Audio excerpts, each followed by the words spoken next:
تو یہ جو آج جو صورتحال پیدا ہوئی، اس تمام تر صورتحال کی ذمہ دار جو ہے وہ ہماری صوبائی حکومت ہے، اور اس عمل کی جتنی ہم مذمت کریں وہ کم ہے۔ میں صرف کراچی کے حوالے سے پریس کانفرنس نہیں کر رہا، اس وقت میں پورے سندھ کی صورتحال آپ کے سامنے بیان کروں گا، اور میں یہ بات کھل کے کہتا ہوں کہ حکومت سندھ کی جانب سے عزاداری پر جو پابندی لگائی گئی تھی، جلوس پر پابندی لگائی گئی تھی، اور اس کے راستے میں جو روڑے اٹکائے گئے تھے، اور پھر ریاستی تشدد جو اختیار کیا گیا، آج ملت تشیع بڑی بے چین ہے، اور ملت تشیع میں بڑی تشویش پائی جاتی ہے، اور بڑا غم غصے کا اظہار کیا جاتا ہے تشیع کی جانب سے۔ تمام عمائدین موجود ہیں، اور آپ کو دیکھیے ہم نے تو ابھی چند لوگوں کو بلایا تھا، عمائدین کو بلایا تھا پریس کانفرنس کے لیے، پورے شہر سے لوگ امنڈ کے آ رہے ہیں۔ میں حیران ہوں کہ حکومت سندھ نے اتنا احمقانہ اقدام کیا جس کی وجہ سے پورے سندھ کی صورتحال تشویشناک ہو گئی ہے۔ میں اس عمل کی شدید الفاظ میں مذمت کرتا ہوں، اور آج جو پولیس گردی ہوئی ہے حکومت کی جانب سے، اور حکومت سندھ کے جو پولیس اہلکاروں نے ان کے اشاروں پہ جو پولیس گردی کی اور دہشت گردی کی اور ڈنڈا گردی کی ہے، میں اس عمل کی بھی شدید الفاظ میں مذمت کرتا ہوں۔ دیکھیے، سب سے پہلا مسئلہ یہ ہے، یہ ساری حکومتیں پھر باور کر لیں، عزاداری ہماری موت اور حیات کا مسئلہ ہے۔ عزاداری پہ تو پابندی کا لفظ فرض ہے یا نہیں ہے، اس طرح کے لفظ تو ہمارے وہم و گمان میں بھی نہیں، اور ریاست طے کرے گی، حکومت طے کرے گی کہ ہمارے لیے کہ کیا فرض ہے اور کیا سنت ہے۔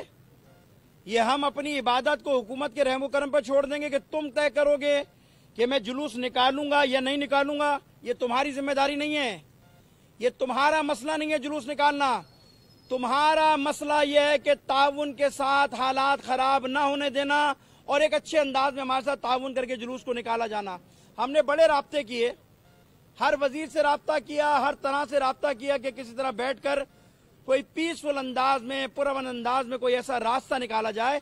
ہم تصادم نہیں چاہتے تھے، ہم ٹکراؤ نہیں چاہتے تھے، ہم ملک کے حالات خراب کرنا نہیں چاہتے تھے۔ ہم ایک مہذب قوم ہیں، آپ سب حضرات جانتے ہیں، جب حکومت نے اعلان بھی نہیں کیا تھا کرونا کے حوالے سے لاک ڈاؤن کا، پہلی واحد کمیونٹی تھی ہماری شیعہ کمیونٹی کہ جنہوں نے مراجوں کے فتاوے پہ عمل کرتے ہوئے اپنی مجلسیں، اپنے میلاد، اپنی محفلیں سب مؤخر کر دی تھی۔ آپ جانتے ہیں کہ رجب کے مہینے کے اندر امام موسیٰ کاظم کی شہادت ہوتی ہے، 28 رجب کو سفر مدینہ کا جلوس ہوتا ہے، پھر اس کے بعد 13 رجب کی محفل ہے، پھر 3 شعبان ہے، 4 شعبان ہے، 5 یہ رجب اور شعبان ہماری میلاد اور محفلوں سے بھرا ہوا تھا۔ ہم نے ذمہ داری کا ثبوت دیتے ہوئے اپنے سارے امام بارگاہ میں جماعتوں کو مؤخر کیا، جمعوں کو مؤخر کیا، اپنی مجالس کو مؤخر کیا۔ ہمارے اس مثبت سائن کو شاید حکومت نے سمجھا کہ ہم کوئی کمزور قوم ہیں، ہم کوئی ایسی قوم ہے کہ جو تمہارے دباؤ میں آ کر جو ہے اپنے حقوق سے پیچھے ہٹ جائے گی۔ تم احمقوں کی دنیا میں رہتے ہو۔ میں نے اسی کراچی شہر میں 150 لاشیں اٹھائیں عزاداری کے راستے میں۔ سانہ عاشور جیسا دھماکہ ہوا، میں سلام پیش کرتا ہوں اس قوم کو کہ سانہ عاشور کے وقت اگر 5 لاکھ تھا، آپ کے میڈیا کی رپورٹ ہے کہ 40 کے جلوس پر دھماکے کے باوجود 15 لاکھ عزادار موجود تھا۔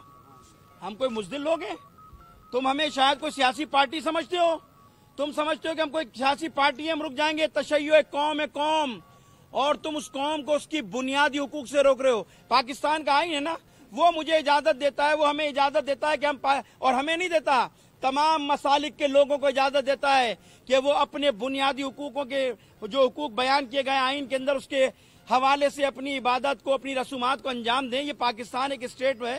قائد اعظم نے جب پاکستان بنایا تھا تو 14 نکات پیش کیے تھے، اور اس 14 نکات میں 7واں 8واں بنیادی نقطہ یہ تھا کہ جب پاکستان بنے گا تو ریاست ہمیں پروٹیکشن دے گی، ریاست ہمارے حقوق کا دفاع کرے گی، اور ہماری مذہبی رسومات میں ریاست اور حکومت کوئی مداخلت نہیں کرے گی۔ یہ کیسے ہو سکتا ہے کہ حکومت ہمارے مذہبی کام میں ہماری مداخلت کرے اور روڑے اٹکائے؟ یہ قابل قبول نہیں۔ میں مذمت کرتا ہوں۔ پھر تمہیں کس نے اتنی جرت دی کہ تم کہو کہ عزاداری پہ پابندی لگے گی، مجلسوں پہ پابندی لگے گی؟ اگر تم یہ لفظ استعمال نہ کرتے تو ہم علماء کرام اپنی ذمہ داری کو ادا کرتے ہوئے اچھے انداز میں جلوس لے جاتے. اور آج بھی الحمدللہ پورا میڈیا گواہ ہے, پورا سوشل میڈیا گواہ ہے, آپ کا پرنٹ میڈیا گواہ ہے کہ آج ہماری قوم نے ذمہ داری کا ثبوت دیا ہے. آج نشتر پارک میں جو مجلس ہوئی ہے ایس او پی کے مطابق ہوئی ہے, اور ہم بڑے پرامن انداز میں ماتم کرتے ہوئے اپنے جلوس کو بڑے اچھے انداز میں, منظم انداز میں اپنے جلوس کو اختتام پذیر کیا. حکومت کو یہ بات بھائی نہیں, شاید حکومت کو ہمارا یہ امن پسند رویہ پسند نہیں آیا. شاید حکومت تو شاید ایک رات پہلے سے تیاریاں کر رہی تھی, کوئی تصادم ہو جائے, کوئی لڑائی ہو جائے, کوئی جھگڑا ہو جائے. شیعہ سنی کو لڑانے کی کوشش کی گئی. آپ کو پتا ہے کل رات کو لیاقت آباد مرکزی امام بارگاہ کے اندر چند شر پسند پلانٹڈ لوگ بھیجے گئے وہاں پر کہ جن کو الجھایا ماتمی عزادانوں سے.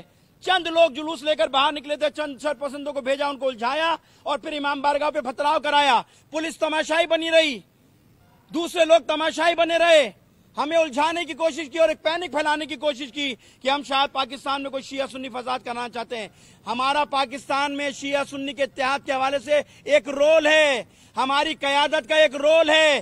ہم نے پاکستان کے اندر تمام مسالک کے لوگوں کو ایک جگہ پہ جمع کرنے میں ہماری قیادت کا کردار ہے.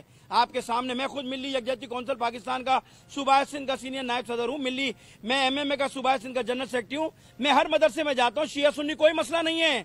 ہمیشہ حکومتیں اپنی جان چھڑانے کے لیے ایسا ماحول بناتی ہے کہ تصادم کی صورتحال پیدا ہو جائے.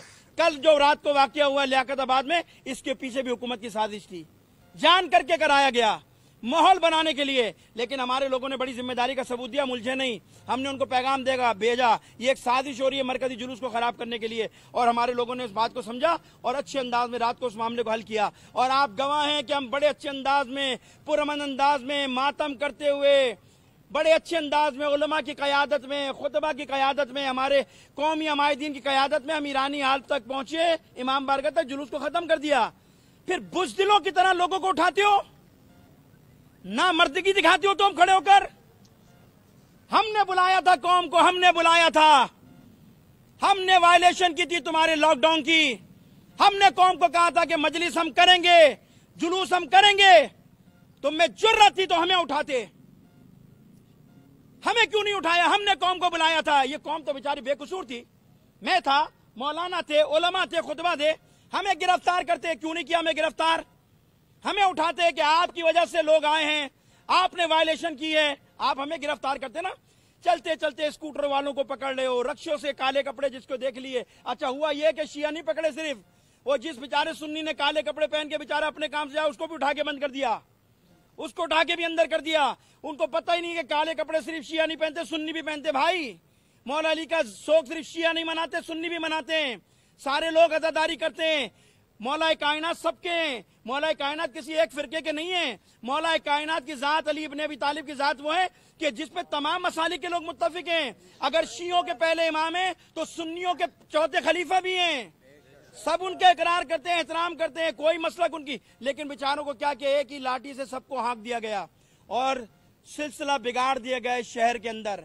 میں اب اندر بھی یہی بزدلانہ کارروائی کی گئی ہے. میرے پاس پورے سندھ سے لسٹیں آ رہی ہیں کہ کہاں کہاں ہمارے لوگوں پہ تشدد کیا. اس وقت سب سے بڑا مسئلہ جیکب آباد میں چل رہا ہے. اس وقت جیکب آباد میں پولیس بے دریغ لاٹھی چارج اور تشدد کر رہی ہے, سینکڑوں لوگ زخمی ہو چکے ہیں. میں آئی جی سندھ کو, وزیر اعلیٰ کو کہتا ہوں روک لو اس چیز کو. کہیں ایسا نہ ہو کہ بعد میں تم بولو کہ ہم نے حالات خراب کیے ہیں. ہم نے ابھی قوم کو بلایا نہیں ہے, ہم اپنے لائے عمل کا اعلان کریں گے, لیکن ہم کہہ رہے ہیں کہ اس چیز کو روک لو. ہم حالات خراب کرنا نہیں چاہتے. ملک ایک بڑے حساس مرحلے سے گزر رہا ہے. اس وقت ملک کے اندر ایک وبا ہے, ایک ملک کے اندر ایک صورتحال تشویشناک ہے. آپ اس کے اندر لوگوں پہ تشدد کریں, لاٹھی چارج کریں, سینکڑوں لوگ زخمی ہو چکے ہیں. لاڑکانہ کے اندر یہی ہوا, وہاں جلوسوں پہ حملے کیے ہیں, لوگوں پہ لاٹھی چارج کیا ہے, جبکہ ساری مجالس میرے پاس ویڈیو موجود ہیں ایس او پی کے مطابق ہو رہی تھی, چادر اور چار دیواری کے اندر ہو رہی تھی. تمہیں شرم ہے؟ تم اتنے ریاست اتنی طاقتور ہے اس ملک کے اندر, اتنی کمزور ہو چکی ہے کہ عورتوں کے اوپر تم دادو کے اندر عورتوں کی مجلس میں لاٹھی چارج کرتے ہو. عورتوں پہ تم لوگوں کو ورگانا چاہتے ہو؟ تمہیں شرم نہیں آتی کہ تم رک جائیے، تم عورتوں کے اوپر تشدد کرتے ہو کہ عورتیں چار دیواری میں مجلس کیسے کر رہی ہیں؟ یہ تمہاری مردانگی ہے؟ یہ ریاست کا کردار ہے؟ ہمارے لوگ ایس او پی کے مطابق چار دیواری میں مجلس کر رہے تھے، تم نے عورتوں کو تشدد کیا ہے۔ ہم بے غیرت قوم نہیں ہیں کہ اپنی عورتوں کی عزت کے اوپر ہاتھ آنے دیں گے۔ تم چادر اور چار دیواری میں کود کر ان کے ساتھ زیادتی کر رہے ہو، یہ قابل قبول نہیں ہے۔ اس کے بعد شکارپور کے اندر تشدد کیا گیا، 35 سے 40 افراد شکارپور میں اس وقت گرفتار ہیں۔ یہی صورتحال خیرپور میں ہے۔ حیدرآباد کے 3 تھانوں کے اندر اس وقت ایف آئی آر میں کاٹی گئی ہیں اور لوگوں کو تھانے میں بند کیا۔ میرپور خاص کی یہی صورتحال ہے، جام شوروں کی یہی صورتحال ہے۔ میں کن کن جگہ کا نام لوں آپ کے سامنے؟ میرے پاس ہر منٹ بعد ایک فون آ رہا ہے کہ ہمارے یہاں یہ ہو گیا، یہ ہو گیا۔ کمبر شہزاد کوٹ ہے، جیکب آباد ہے، یعنی اس وقت پورے سندھ کو تم نے اس نہج پر پہنچا دیا کہ قوم سڑکوں پہ آنے کے لیے تیار ہے۔ ایک جملہ، رک جائیے، دیکھیے ہم بردباری کا مظاہرہ کر رہے ہیں، ہم بردباری کا مظاہرہ کر رہے ہیں، ہم بردبار لوگ ہیں، ہم جذباتی لوگ نہیں ہیں، بڑے اچھے انداز میں بیٹھے ہم۔ ہمیں مت آمادہ کرو کہ ہم لوگوں کو سڑکوں پہ لے کر آئیں۔ یہ ڈنڈے لاٹھی ہمارے لیے کوئی مسئلہ نہیں ہے، ہم ان سے گھبرانے والے نہیں ہیں، ہم ان سے ڈرنے والے نہیں ہیں۔ اور یہ جو ایف آئی آر ہے تم نے کاٹ کے کوئی مردانگی دکھائی ہے؟ ہم پہ ایف آئی آر کاٹتے ہو، ہم پرامن لوگ تھے، ہم نے کیا کیا؟ ہم نے مجلس کی تھی۔ یہ پاکستان اسلامی ریاست ہے، اسلامی اسٹیٹ ہے۔ کیا پیغام دینا چاہتے ہو؟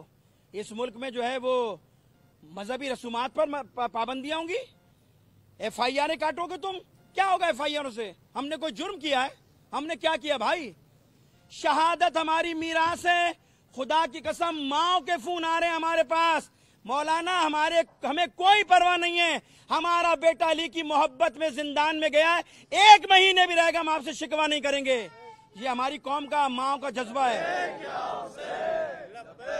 ہمیں کوئی فکر نہیں ہے، ہمیں کوئی خوف نہیں ہے، ہمیں سب کو بھی اٹھا کے لے جاؤ، کوئی مسئلہ نہیں ہے۔